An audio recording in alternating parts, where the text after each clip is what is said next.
Welcome to church. Welcome to our worship service. Good afternoon po sa ating lahat. Let me start by saying God is good. And all the time, God is good. One more time. And all the time, amen. I want to begin by thanking God that at the start of this month, the Lord surprised us unexpectedly of a new blessing that He added into our family. We found out that Grace was pregnant on our fourth child. Woo! Kaya apat dapat, F4, forever 4. But we know that this is like the last kasi pang-apat na CS na ito. At sabi nga ng doktor namin ay dapat around 3 years yung gap. Kaya alam kong mananagot kami nito sa susunod na visit namin sa OB namin. But andyan na po yan. We welcome this blessing into our lives. And may you journey with us in prayer. No, as we journey with this for 9 months, please pray for Grace to have a good health at yung ang dinadala niya po sa kanyang sinapupunan. Amen? So, ang ganda ng presentation kanina. No? Every first Sunday, I'm really expecting for what the dance and theater arts team going to present to us. So, napakalinaw ng message, don't stop praying. Kaya pakisabi sa katabi mo, don't stop praying whatever you're going through. Whatever you're going through, no matter how hopeless the situation is, don't stop praying. Don't give up. So this first Sunday, we're beginning a brand new series called House of Prayer. This is a very important topic that we're going to talk about. This is a very important topic, not just to talk about, but to live out as a church. Statistics says that only around 20% of church members attend prayer gatherings. That's very alarming. It's not just true to some churches, but I believe this is true widely to many churches. And as we just called a 1-month prayer and fasting as a church because we want to position yung ating sarili, yung ating puso of what God is going to do. We're believing still for God's breakthrough this year. It is my prayer na sa buong 4 na linggo na ang pag-uusapan natin ay prayer. Kung kaninong prayer life man dyan yung nanglalamig, kung kaninong prayer life man dyan yung malapit nang mawala yung apoy, kung kaninong prayer life man dyan yung parang non-existent na, ang prayer natin that this month, it will come to life again. It will have life again. It will breathe life into it again. The Word of God is going to speak into our hearts, into our lives. At yung dating parang wala ng apoy ay mag-aalab muli. Amen. So that's our prayer. That's our goal for each one of us. That our prayer life will be revitalized, will be revived, and will flourish like never before. That's our goal for the next 4 Sundays. So pakisabi sa katabi mo, get ready. The Lord is going to do something in your life. Amen. So for the first part of this series, I'm going to talk about the priority of prayer. The priority of prayer. See the word priority. When we say the word priority, it means it comes at the top of our list. It occupies a very important space in our lives, in our mind, in our hearts. It is something that we don't relegate at the back. May dikit pala to.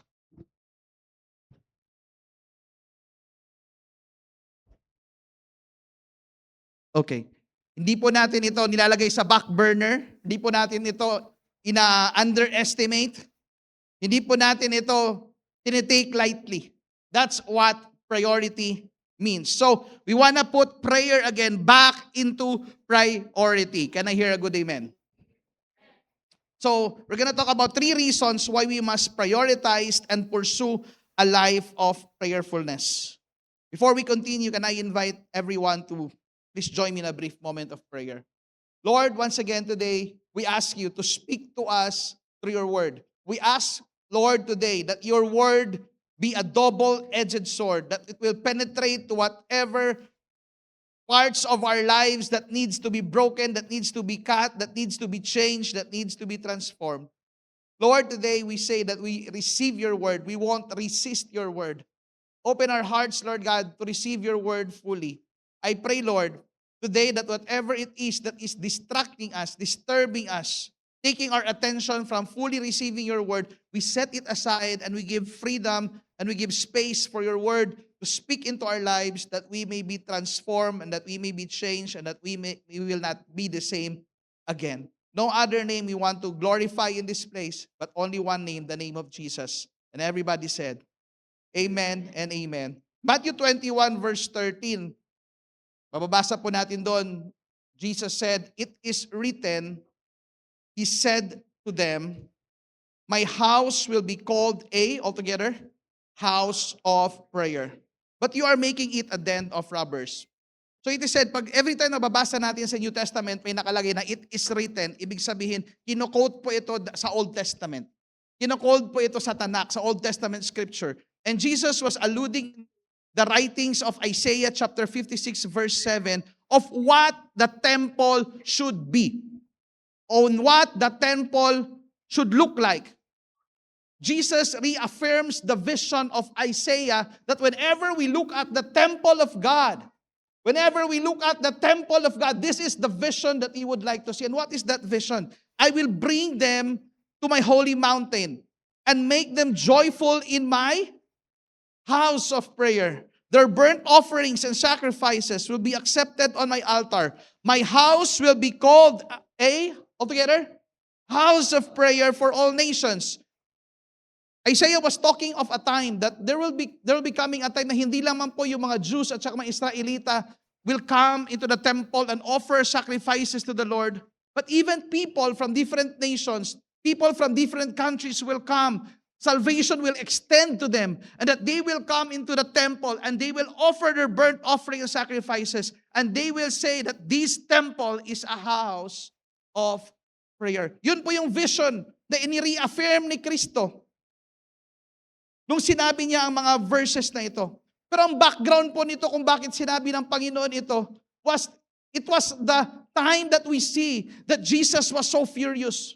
Nung dumating siya sa temple, ang natagpuan niya, hindi house of prayer.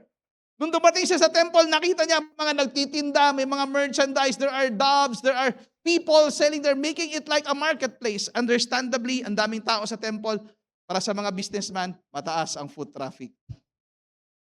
So, nagtinda sila doon. So the vision that the temple will be a house of prayer has disappeared, has diminished. And Jesus was so furious. If you're going to look at in the Bible, if growing up, nakikinig ako sa mga yung kids church, sa mga Sunday school, Jesus is patient even to those people who are accusing him, falsely accusing him. Jesus was so patient even to those people who betrayed him. Jesus was so patient to those people who says bad things about him. But it was only this time that Jesus was so furious. Yung picture natin dito, makita natin Jesus coming into the temple, tumbling down the tables. Talagang, he was so angry. Why? Because the house of the Lord, the temple, is not anymore becoming a house of prayer. Sabi dito, it became a den of robbers. It became a place of merchandise. It became anything else except that it is a house of prayer. In the Old Testament, the presence of God dwells in the temple. In the New Testament, the presence of God says that our bodies become the temple of the Holy Spirit. And the congregation as a whole, collectively as a church, becomes the temple of God in this world. If in principle, we are the temple of God, and Jesus' vision is for the temple of God to become a house of prayer. At ang daming activities na nangyayari during that time, Jesus was so furious. If we are going to look at our own lives, if we are going to look at our church, is the vision of Jesus that this church, a house of prayer, a reality? In your individual life and even in our church as a whole. Ang dami nating ginagawa, ang dami nating mga bagay na inaasikaso, sobrang busy tayo sa sarili nating mga buhay. Would Jesus come and tumble down everything that He sees in this church and in our lives? Dahil ang prayer hindi na priority. Dahil ang kanyang temple hindi na house of prayer. So let me ask you a question. How are you in terms of your prayer life? May apoy pa ba? How are we as a church in terms of our prayerfulness?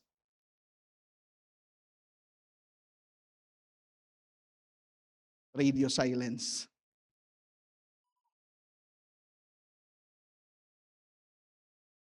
If there is an X-ray right now, at nakikita ang totoong nilalaman ng puso ng bawat isa in terms of our relationship with God, our prayer life, what would we see? I'm surprised, interesting, remarkably interesting, that of all the descriptions Jesus would attach to the temple is that it will be called a house of prayer. Bakit hindi house of preaching? Tama, di ba? Bakit hindi house of worship? Bakit hindi house of fellowship? Tama, di ba? Parang mas, yun ang picture natin pagpupunta sa church, worship, fellowship, preaching. But the picture Jesus wants to paint is that it's gonna be a house of prayer. Why prayer? Because we can have sermons without intimacy. We can have worship, but it's dry and empty. We can have fellowship, but it's superficial. So why prayer? Because prayer is our lifeblood of our relationship with God. We can sing here, but our hearts are far away. You can sit there, but you are cold and lukewarm. You can serve, pero you are just going the extra mile na lang talaga.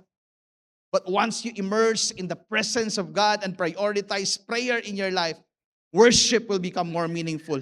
Preaching will become more meaningful. Serving will become more meaningful because everything flows from our relationship with God. And that is very vital. Lifeblood of our relationship with God. Jesus pictures it out like He is the vine and we are the branches. And yung prayer, yun yung nagko-connect sa atin sa Panginoon of our relationship with God. And I want to say this. What the church lack today are not better programs, not better worship places, not better equipments. Pastor, kung saan talagang maganda yung mga lightings natin, maganda yung worship center natin, talagang maganda yung mga equipments natin, talagang super excellent lahat yung talagang maganda yung ginagawa natin, maganda yung strategy natin, paano i-reach yung mga people, discipleship, better strategies, nor better leaders. The greatest sickness, the real issue and the greatest sickness of the church today, so rampant, so widespread, is prayerlessness. Prayerlessness. Kung lahat lang po sana talaga ay malalim sa pagdarasal, sa presensya ng Panginoon. Kapatid, kahit acoustic guitar lang nandito at saka beatbox, mababa ang presensya ng Panginoon. Kahit nakaupo ka dyan, hindi naaabot ng 30 minutes yung preaching, 15 minutes lang because the presence of God is here. Because we are bearers of God's presence. We know there is breakthrough. Pero kumusta po yung prayer life mo, kapatid? Many churches today are powerless because they have undermined and underestimated the power of prayer. Many Christians today are powerless because they are prayerless. Pero naglilingkod yung mga yan, naglilid ng worship, nasa ibang service team, part ng discipleship, umaattend ng church every Sunday. We can do all this stuff and all these things. But if you are not going to make prayer a priority, there's no substitute in prayer. Pagkasabi sa katabi mo, there's no substitute in prayer. It looks busy and beautiful on the outside, but empty and dying inside. Church, we need to wake up. Pagkasabi sa katabi mo, wake up. Meron nang inaantok din dyan. We need to repent. We need to repent. We need to wake up. If we want that breakthrough and we want the presence of God in our lives and in our ministry. So introduction pa lang po yun. Parang preaching na. So 3 reasons. I'm gonna go faster with this. 3 reasons why we must prioritize and pursue a life of prayerfulness. Say the word prayerfulness. Gawin nating mission ito this year. That we will become that person. Prayerfulness. 3 reasons why we must prioritize and pursue a life of prayerfulness. Number 1, because spiritual revival begins in the secret place. Many times I have heard respectable spiritual leaders says, prayer precedes revival. Kung gusto natin magkaroon ng revival sa ating mga personal na buhay, hindi po yan kayang gawin ng kahit anumang quick fixes na gagawin mo. Kahit pa mag-join ka ng anong service team, kahit pa everyday ka mag-attend ng service, kahit pa everyday kang nag-i-involve sa kahit anong spiritual activity, kahit everyday ka nasa center. There's no quick fix for that. There's no substitute to your relationship with God. No matter what you do, mag-volunteer ka man or anumang gagawin mo, prayer precedes revival. Matthew chapter 6 verse 6, Jesus taught His disciples how to pray. One thing amazing about this, sobrang daming wonderful things na ginawa ni Jesus, healing the sick, feeding the 5,000, raising the dead. The disciples did not ask Jesus to teach them how to do it. The disciples asked Jesus to teach them how to pray. Because napapansin ng mga disciples, every time pagkatapos si Jesus mag-pray, wonderful things happen. And so it says here, but when you pray, go into your room, close the door, and pray to your Father. Jesus expects all His followers, all those who claim to be His followers, would have this intimate personal time with the Father, who is unseen. Then your Father who sees what is done in secret will what? Will reward you. Ito gusto natin. Gusto natin yung reward. Ito yung gusto natin ng part. Oh, will reward you daw. Gusto ko yan. Pero ayaw natin pumunta sa closet and pray and talk to the Father. Gusto lang natin yung reward. And sometimes we mistaken that the reward na pinag-uusapan dito, ang nasa isip natin parati, gusto natin material reward. Material blessing. But God knows that maybe you need that, and sometimes God answers that, but God knows there's so much more that you need than material blessing. It's called spiritual blessings. And whenever you pray, the Lord is going to reward you in His presence. He's going to give you peace. He's going to give you strength. He's going to give you grace. He's going to give you divine wisdom. He's going to give you godly perspective. He's going to give you contentment. He's going to give you strength to forgive. He's going to give you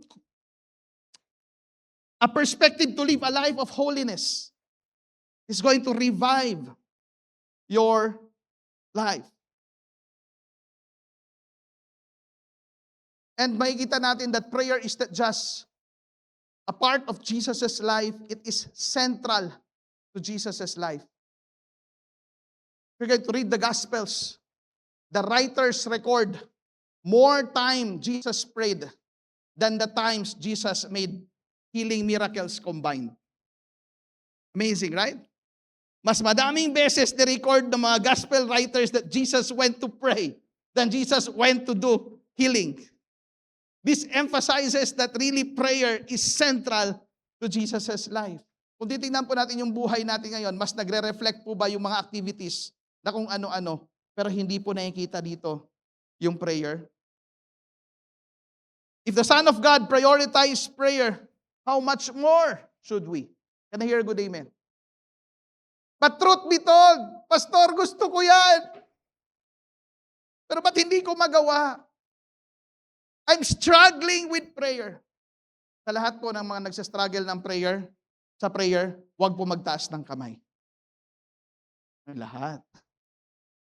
Kasi pag pinatataas kayo, hindi kayo nagtataas eh. Again. Sa lahat po na nagsastruggle ng sa prayer, huwag po magtaas ng kamay.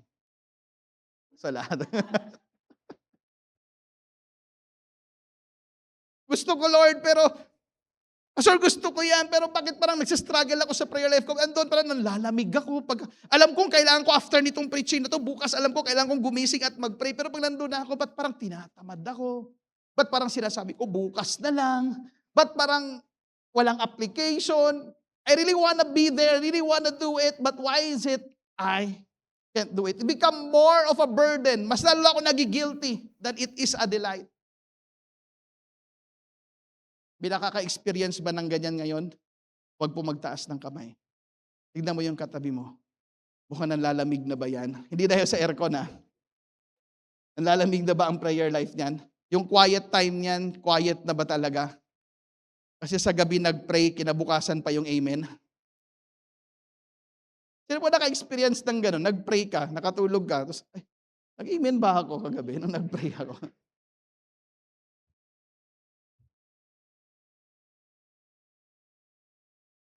I want to show you a downward spiral of a believer's prayer life. Dahil hindi po overnight nangyayari lahat yan. You allowed it to happen. And long enough, if you allow, ito no, there's no such thing as status quo. If you stop praying, it is not that your life will not get better, nor your life will not get worse. It's always going down. There's no going up. Life has its way of pulling us always down. So when we don't pray, you don't stay in the status quo. You always spiral down. Ang ganito nangyayari. Sa simula, prayer becomes optional. Yan. Prayer is no longer a priority but afterthought. Yung tipong parang, okay lang yan, kahit hindi ako mag-pray, bukas na lang. Tapos tumagal na ng ganon. Then napunta ka na sa number 2. You are aware, but you delay. You are aware. Parang hindi naman ako masyado nagpe-pray. Parang twice a week na lang, once a week na lang. Minsan sa pagkain kalimutan ko na mag-pray. Kain na lang ako kaagad, tapos saka ko na lang ma-remember na hindi pala ako nag-pray. Pagkatapos ko mag-burp, pray ba ako? Baka may dumi yung kinain ko, hindi ko man lang na-cleanse in prayer. Parang nire-rebuke mo yung mga germs habang nagpe-pray ka. So you are aware, pero parang, sige, bukas na lang ako mag-pray. Parang padaanin ko na lang tong araw na to. So you're aware but delayed. Then dumating sa point, nasanay ka ng ganon, naging rare at saka dry na yung prayer. Napansin mo, parang wala naman talaga akong prayer life. Ano ba nangyayari sa akin? Sobrang umate naman ako ng church ng Sunday, nagsiserve naman ako, parang okay naman ako, Christian pa rin naman ako, ganon lahat, naniniwala pa rin naman ako na may Diyos, hello? Parang yes, naniniwala pa rin ako. Pero ba't parang wala na yung prayer life ko? Pero hindi pa rin nagbago yung lifestyle mo. So pumunta na sa number 4. Disconnection grows. Distance from God affects your heart, mind, and spiritual hunger. Ramdam mo na medyo malayo-layo ka na sa Panginoon. Kahit na ginagawa mo pa rin yung ibang mga spiritual activities. Again, there's no substitute in prayer. Then, dahil nga wala ka pa rin ginawa, pumunta na sa number 5. Your heart hardens. Tumigas na yung puso mo. Your heart becomes less sensitive to God's voice and God's conviction. Okay lang naman, yung iba nga na hindi naman nagpipray, wala naman nangyari masama sa buhay nila. May nakita nga ako ibang Christian, matagal ng Christian, pero alam ko talaga walang prayer life yung taong yun. Pero okay lang naman siya. Ang naging base at standard mo ngayon, yung mga prayerless Christian na. Instead na maging prayerful, dahil maging house of prayer tayo. You justify your not being prayerful to people who are prayerless. Then you experience yung spiritual decline nagdi-deepen. Joy fades, faith weakens, and the spiritual battles increase. Naramdaman mo pag umattend ka ng church, parang obligation na lang. Pag nag-worship ka, dati isang strum pa lang ng gitara, Lord, thank you sa presensya mo. Ngayon, natapos mo na lang isang buong album, wala ka pa rin naramdaman. Wala pa rin yung presence ng Lord. Alam mo yung pag nag-worship ka, dati grabe ka makapagpapalit ng kamay. Ngayon, saan na ba yung dating ako? Ba't wala na? Spiritual decline. Oo, Christian ka pa rin naman, naniniwala ka pa rin sa Diyos. Pero alam mo sa loob, ng puso mo, parang kasing lamig na ng bangkay yung relationship mo sa Panginoon. May nakakaranas ba niyan ngayon dito? tignan mo yung katabi mo. Makikita mo sa mata. Sabi ng iba, huwag kang judge. At dyan na nga darating yung point, you need spiritual resuscitation. Parang kailangan ng CPR. Parang kailangan ka ng bisitahin ni pastor. Dahil 2 linggo ka nang di nag-a-attend ng church, 1 buwan ka din nag-a-attend ng church, kailangan ka ng bisitahin ng mga spiritual leaders mo, kailangan mo na ng tulong ng iba para i-CPR ka. Your soul is near death and needs urgent revival. Tapos ngayon, pag hindi ka nabisita, kasalanan ng pastor. Sino ba di nag-pray?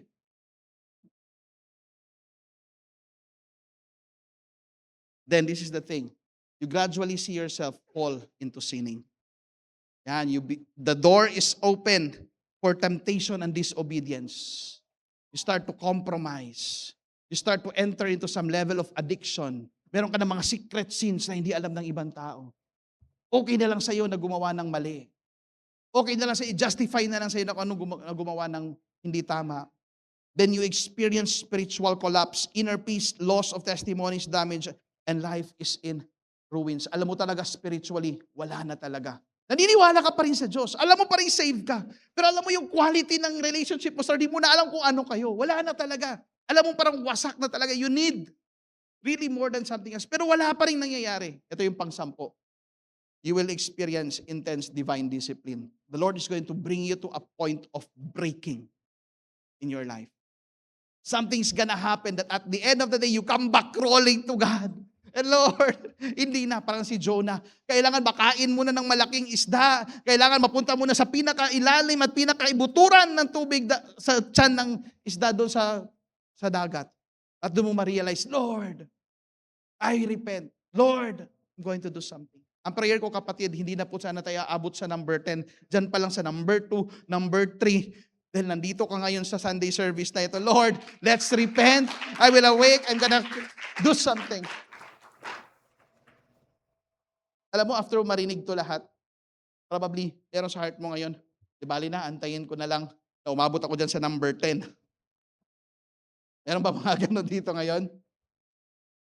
Alam mo ano, the problem is not anymore a prayer problem. It's a love problem. Kaya kung pupunta tayo sa Revelation, sinabi ni Jesus sa church in Ephesus, hindi niya sinabing, you have lost your prayer life. Sabi niya, you have left your first love. So ano pong kung ikaw, nandiyan ka ngayon, nandito ka ngayon, praise the Lord, dinala ka ng Lord dito, and if you felt like you're almost there, or parang kailangan mo to ngayon, what should I do? Anong kailangan kong gawin, Pastor Mark? Next slide. Do not pretend. Acknowledge kung ano talaga. Lord, nasa number 7 na ako. Nasa number 8 na ako. Di lang nila alam. Come to God honestly. Ask God for help and confess your struggles to God. Come clean. Repent wholeheartedly. Ask for God's grace and strength to enable you. Lord, alisin mo ako dito. Ayaw ko dito. Tinatalikuran ko na yung mga gawa ko na hindi dapat. At kung ano pa mga lifestyle na kailangan mabago. The number 3, don't wait for feelings and emotions before you make a move. Di kailangan na nandoon ang presensya ng Lord. Kailangan mo lang mapunta doon sa isang environment where the presence of God can meet you. And just be expectant. Take baby steps closer to God daily. And seek accountability and ask help from other mature believers to journey with you. Manap ka ng ibang taong alam mong okay yung prayer life nila. Huwag ka doon sumama sa mga taong hindi nagpipray ng 1 taon na. Baka mahawa ka. Or baka ikaw pa makahawa sa kanila. 1 year ka rin nagpipray, 2 years na ako. Baka mahawa ka sa akin. Pumunta ka doon sa alam mong, kumusta prayer life mo? Okay ba? Tulungan mo ako. Sabay tayong mag-devotional every Friday sa Starbucks. Sabay tayong mag-pray ng ganito. Mag-meet tayo kahit 1 hour lang. Pag-pray mo ako, mag-meet tayo. Kasi totoo lang doon sa pinakita ni Pastor Mark, nasa number 9 na ako, hindi nyo lang alam eh. Parang gano'n, pero hanap ka. Ano sabihin ko? Kailangan ko to. Tulungan mo, mag-pray tayo ng sabay Saturday morning, pag out sa work, magkita tayo sa McDo, magkape tayo. Tapos let's start journey again in God's Word. Amen? We all need help, truth be told. None of us is strong all the time. Sometimes tayo yung strong, natutulong dun sa mga nanghihina. Sometimes tayo yung nanghihina, kailangan ng tulong dun sa mga nakakalakas. Can I hear a good amen? Then of course, we have to join corporate gatherings and worship services. We have to put ourselves in an environment where God can work in our lives. Church, Satan fights nothing harder but to destroy a believer's prayer life, because his mission is to cut off believers to the true source of nourishment of our spiritual life, Jesus Christ, the vine that nourishes us. Spiritual revival begins in the closet. Amen. Number 2, corporate prayer fuels church revival. Corporate prayer fuels church revival. Sino po dito gusto nyo makita magkaroon ng revival sa Jamsi Makati? Sino dito gusto nyo makita that the Lord is powerfully working in this ministry, in our lives, like you have never seen before? Yung revival na dinidream lang natin, ay mangyayari talaga. Sino po gusto makita yon? Lahat po ng amen dapat a-attend sa corporate prayer every Wednesday ng Power Night. Hindi yung tipong, gusto ko pong magkaroon ng revival sa church, pero pag Wednesday, nandun ka lang sa bahay, nanonood ka ng Netflix, ay nagpipray sila, kaya na nila yun. Makakadagdag pa ba talaga yung, itong prayer ko na lang ba talaga makapapabawas doon sa revival? Eh kung ganun lahat mag-isip, mga kapatid. Lahat ng nagsabi ng amen, sino po dito gusto makita yung church revival sa Jamsi Makati? Then we need to be present in corporate prayer. Sabi ng Acts chapter 1 verse 14, this was the time before the Pentecost happened. It says here, they all joined together, what? Constantly in prayer, along with the women and Mary, the mother of Jesus, and with his brothers. Revival is rarely birthed in isolation. It is often preceded by God's people seeking His face together. And akala natin itong pag-prayer meeting or Empower Night para lang ito sa mga pastor at mga leaders at mga talagang on fire sa Panginoon. No! Para ito sa lahat. Kung makita mo dyan, hindi lang yung mga 12 disciples ang nandyan. Makita mo pati yung mga babae, hindi na minention yung pangalan, Mary, the mother of Jesus, and his brothers. Even all the members of the church are actually invited to come and pray and seek God's face. Sabi ni A.T. Pearson, from the day of Pentecost, there has been not one great awakening which has not begun in, altogether, union of prayer. It's altogether of the people of God coming together, asking God for revival, asking God to move. Not just 3 or 4 or 5 people. Yes, the Bible says 2 or 3, the Lord is in the midst. But if you see, there's power in united prayer. Sabi ni Henry Blackaby, popular author of Experiencing God na book, sabi niya dito, all revival begins and continues in the prayer meeting. Tignan mo yung katabi mo. Sabi mo, kita-kit sa Empower Night, ha?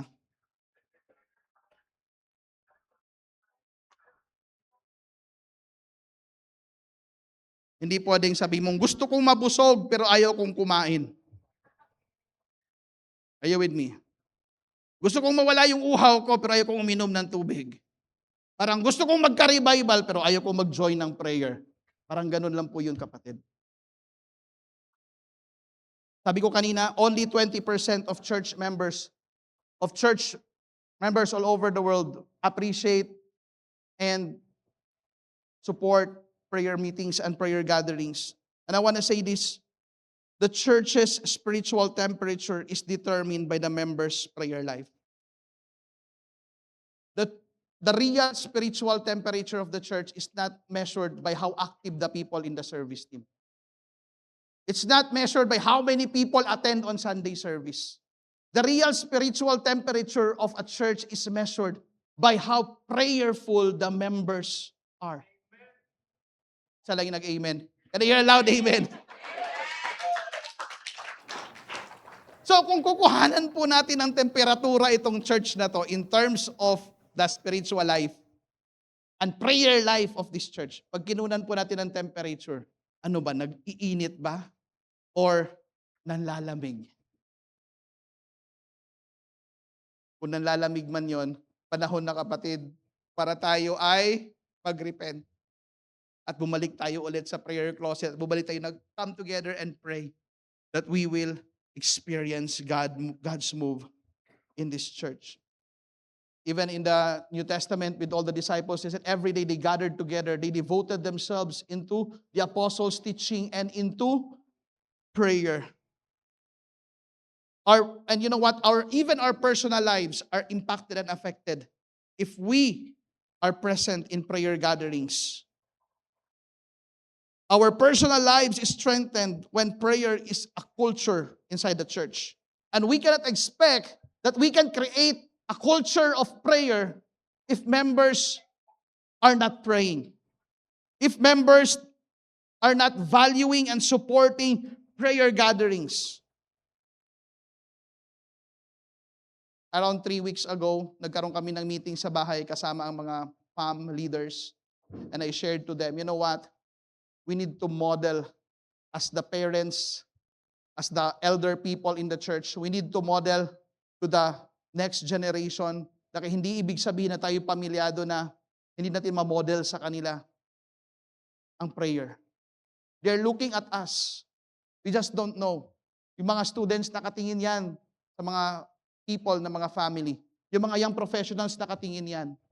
At baka pagdating ba talaga sa point na yung mga tao ay dumating na sa maging family at family people na talaga bang hindi na talaga posible ang mag-attend ng prayer meeting. If that's the kind of life that we do today and we support today, that's the message that we pass on to the next generation. And true enough, that evening we prayed and we come together and praise the Lord. Pagka next Wednesday, ang dami na ng FAM na umaattend. Palakpakan natin ang Panginoon. So every time you attend a prayer gathering or empower night, even if you are tired from work, even if you are tired from school, even if you're tired from the errands in your family, every time you come, and even if your time is squeezed because you value prayer, every time you say the spirit is willing, but the body is weak, but you chose to come, it is a vote that you want to build a culture of prayer in the church.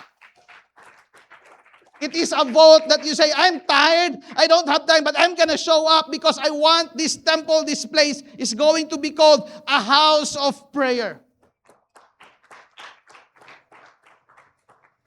What would you rather support? What would you rather support? A culture? What would you rather help build? A prayerless culture or a prayerful culture? Hello? Some of you would ask, paano, pastor, kami may mga trabaho, mag-resign na lang ba kami? Understandable naman po yun. May mga work. Pero yung mga wala namang work, wala namang pasok, pwede namang pumunta. Instead na nandun ka nanonood ng Netflix and chill. You come together hand in hand, we pray, and we ask God to do something in this church, and that revival will happen. Can I hear a good amen? So why we need corporate prayer? Very quickly. United prayer is powerful. Several times in the Bible, God honors when people pray together. You're going to look at in the life of Nehemiah. You're going to look at those people praying in the upper room. You're going to look at the time when Peter was in jail and the church was praying. You're going to look at in the Chronicles when they are being subdued by other nations. The Lord says, if my people will humble themselves and pray and seek my face, then I will hear from heaven, forgive their sins and heal their land. United prayer is powerful. So when we come together, God honors the prayer of the church. We learn to pray better because truth be told, hindi po perfect yung prayer natin. Kailangan nating we need to learn, we need to hear how other mature believers pray. And as we hear them pray, nahahawa, naging contagious tayo. Sabi nga ng iba, narinig ko, ba't English talaga mag-pray yung mga taga-Jamsi Makati? No? So yung mga medyo hindi sanay mag-pray ng English, nakikita ko ngayon, English na rin mag-pray. Di ba? Kahit patuwad balintong yung English, basta English yan. Si Michael, English na rin mag-pray. Ano ba ibig sabihin? Kailangan ba English? Yan lang ba naiintindihan ng Diyos? Hindi po ibig sabihin. Ang ibig kong sabihin, whenever we pray and we hear other people pray, it spurs our own prayer life. We learn from them. Our prayer lives improve, grow, and flourish when we learn from others how to pray. Number 3, we need others to pray for one another. There are seasons in our lives when it's slow. There are times when life is tough. Sometimes we need people to pray for us. And sometimes we need also to pray for other people. We don't know kung sino ang minsan na ikaw ay nasa season na rough. people will pray for you. Pag ikaw naman ang season na maganda sila, Raf, you pray for them. It's time that we can minister to one another. Number 4, experience God's presence sa congregation. No? Hindi lang yung tipong ang nakaka-experience lang ng presensya ng Panginoon, yung pastor lang. At sabihin, grabe yung breakthrough na experience ko sa presence ng Panginoon. Grabe yung weight ng presence ng Lord. Tapos yung mga members, very good. Very good, pastor. Kasi pastor kayo, dapat lang. Bakit kailangan yung pastors lang? Bakit kailangan yung mga leaders lang? When we come together in corporate prayer, it ignites spiritual hunger and spiritual breakthrough is experienced by all members, not just a few. Pag lahat ay, grabe yung move daw, grabe yung move ng Lord, grabe yung ginagawa, grabe, totoo nga. Grabe yung presensya ng Panginoon. Lahat tayo nakaka-relate, walang spectators. Everyone, they are involved. When we vote to build a culture of prayerfulness. Can I hear a good amen? Pakisabi at sa katabi mo, kita-kits na ha. Don't merely attend church, participate in prayer. Talaga lang pagka-empower night natin, maglalagablab ka talaga. Mag-aapoy ka pa to the point na talaga magpapawis ka dahil ang aircon natin sira. Yan, totoong on fire, no? Magaganon, pawis-pawis. Pero sabi nga nila sa China nga, grabe mga committed yung mga Christians doon, sa cave nag-worship. Tapos hindi pa kailangan maingay pag nag-worship. Talagang they cannot express fully. But we know that the presence of God is there when people come together and pray. Amen? Number 3 and the last, spiritual fire. Intentional prayer retreats sustain spiritual fire. Life has its way to drain and exhaust you. Don't wait to be drained saka ka mag-recharge. Minsan ganun tayo eh. Di ba sa cellphone natin, nakita natin, 5% na lang. Sige lang, text pa rin, nanonood pa rin, scroll pa rin. 1% na lang. Pag 1% na, saka ka pakukuha ng charger. No? Tapos tipong, natranasan nyo ito, paglagay nyo ng charger, mag-ending na to, saka mo pagsaksak mo, hindi umabot. Empty bat. How many among you have tried that? Minsan ganun din yung ginagawa sa spiritual life natin. Pagod na ako, empty na talaga ako, saka ka pala mag-recharge. Minsan hindi natin naaabutan. Mark chapter 6 verse 31, and he said to them, "Come with me privately to a solitary place and let us rest for a while." There's a need for us to seclude a longer period of time to encounter God's presence personally. Kung titignan natin sa buhay ni Elijah, makita natin doon sobrang on fire ni Elijah. Talagang nakipag-showdown pa siya, nakipagsabayan pa siya doon sa mga priest ni Baal. At nakita natin sobrang in-honor ng Lord yung prayer ni Elijah dahil kinain ng fire yung alay na nandun. Pero sila, yung mga priest ni Baal, hindi pinakinggan ng Diyos. And that proves that indeed the God of Elijah is real. So just imagine how God has used Elijah so powerfully. And then he was threatened, he ran away. The Elijah who was so on fire became an Elijah who is depressed and suicidal. At sabi niya, Lord, gusto ko nang mamatay. Pero alam mo ang tinakbuhan niya? Yung taong papatay sa kanya, gusto mo na palang mamatay, di siya nagpahuli ka. Pero tumakbo siya. So minsan merong ganun eh. Gusto ko nang mamatay, sure ka? Baril. Bakit ba naman yan? Nagpaparinig lang ako. Parang ganun, no? Pabebe ang tawag doon. Pero anyway, pabebe sila. Tumakbo siya. Pero real naman talaga naramdaman niya. He was really scared of his life. He was running for it. He was so depressed. He was so down. And the Lord brought him to a place where he could just have that break. And sabi ng Lord, wala kang gagawin. Magpapadala ako ng uwak, magpapakain sa'yo. Magpapainom sa'yo. So the Lord allowed Elijah to have that replenished time. And he was replenished. And you know what? The Lord brought him to that mountain. And the Lord encountered Elijah in that mountain. You know what? Marami sa mga Kristiyano, ang ginagawa yung first part lang. Mag-staycation tayo para ma-replenish tayo. Mag-vacation tayo para maka-recharge tayo. You know what? If you go on a vacation or staycation, okay naman yun. Pero pag hindi mo na-encounter ang presence ng Lord, pagbalik mo, ganun ka pa rin. Maaaring naka-relax lang yung katawan mo, pero yung soul mo, worn out pa rin. It's when we encounter God's presence just like Elijah that we are revived. in God's presence. Kaya nung nandun na siya sa mountain, dumaan yung apoy. Pero wala. Dumaan yung strong wind, pero wala. Pero dumaan yung still small voice, a whisper.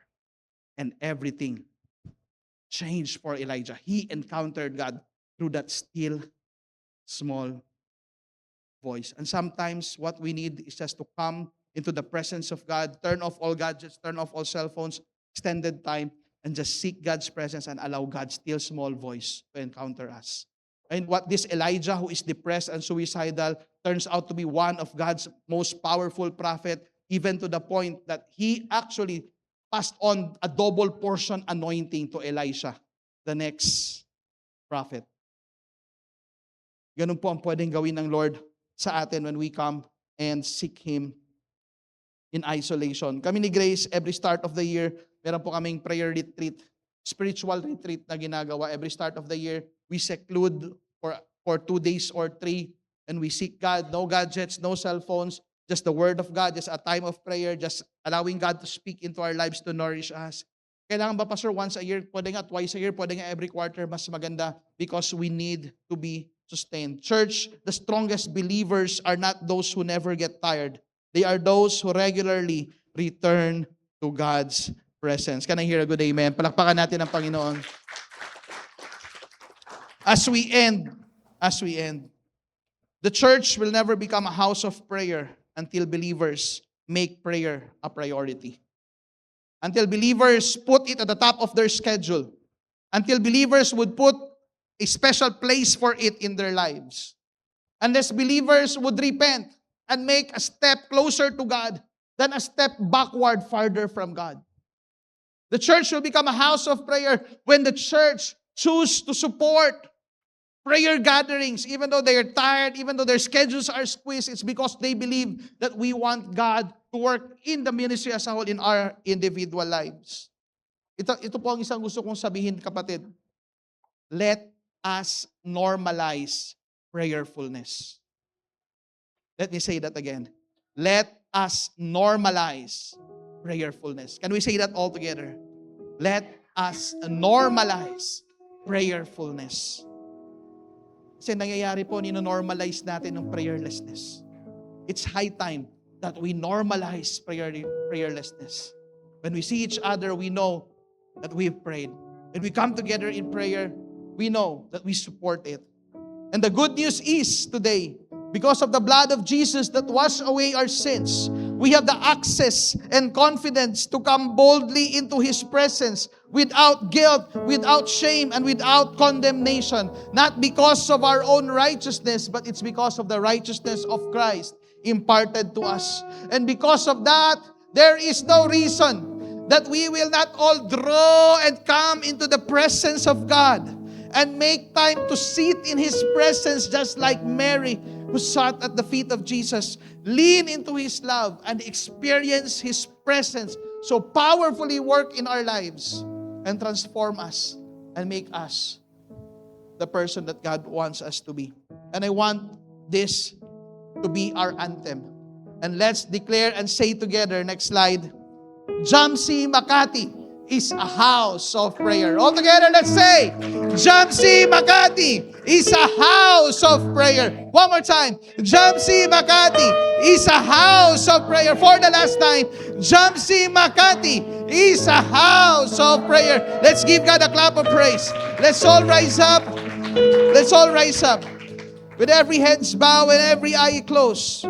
Let's not allow the Word of God to pass from one ear and pass to the other without examining our hearts, without examining our lives. Let's allow the Word of God to open our hearts, to examine our lives, and allow the Word of God to correct areas of our lives that need to be corrected, to align areas in our lives that needs to be aligned, to rebuke areas of our lives that needs to be rebuked, to confront areas in our lives that need to be confronted. And let's humble before His presence. Maybe the Lord is talking to all of us right now. I just want everyone to talk to the Lord. Lord, I want to normalize prayerfulness in my life. I know I'm struggling and I need help. I ask, Lord, do you help me? Prayerfulness is not about perfection. Consistency is not about perfection. It is about seeking God desperately with all our hearts and coming back to His presence. Creating a space where God can speak to you on a day-to-day basis. Maybe the Lord is talking to us right now to set aside a portion of time every day. Start with 30 minutes. Just bring with you not your cell phone. Please, not your cell phone. Don't use your cell phone as your Bible. Don't put your Bible in your cell phone. Just bring a hard copy Bible. Or bring a daily bread. Or bring a prayer journal. Put it there and say, Lord, this is my daily bread. Before I eat my breakfast, I eat your word. Speak to me. Nourish my soul. 15 minutes, 30 minutes will do. And pray, Lord, increase my spiritual appetite. Bring a song to God in one morning. A few days ago, yung song ko sa Panginoon, and even kanina while I was driving, going to Jam Silas Piñas, yung inawit natin sa ni Grace Granil sa offering last Sunday. I just want to thank you, Lord, for everything that I would even need and more. I was just thanking God and I was praising Him. Just bring a song to the Lord. Bring a concern into His presence. Personal or even others, as we are even prayer and fasting for 1 month. It's high time to once again build an altar and put a fire in that altar. Put a wood in that altar so that the Lord is going to bring that fire once again into your life. So repent what needs to be repented. And tell the Lord, I am going to be a house of prayer. Maybe the Lord is coming into your life right now just like He came to the temple that day. Tinutumba niya yung ibang areas ng buhay mo. Tinutumba niya yung ibang mga tables na nandyan just to make way for you